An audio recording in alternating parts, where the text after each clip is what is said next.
In this video, I'm going to show you how to insert a horizontal line in LibreOffice Writer in just a few simple steps. This is a really useful trick when you want to separate sections, make your document look cleaner, or add a professional touch to your writing.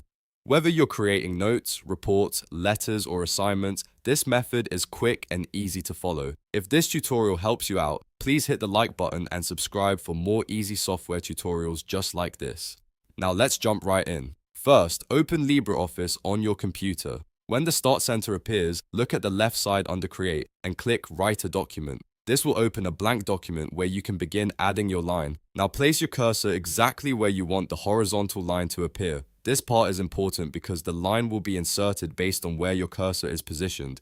Once your cursor is in the right spot, look toward the drawing toolbar at the bottom of the window. If you don't see it right away, make sure the toolbar is visible so you can access the line drawing tools. Next, click the Line tool. This tool lets you draw a straight line directly onto your document. After selecting it, click and drag across the page to create your horizontal line. Try to keep your drag level so the line stays straight and looks clean. Once you release the mouse button, the line will appear on the page. If needed, you can resize it or move it after inserting it.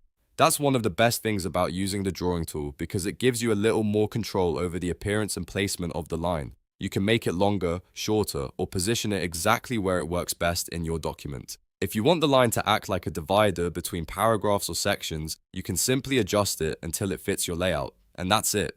You've successfully inserted a horizontal line in LibreOffice Writer.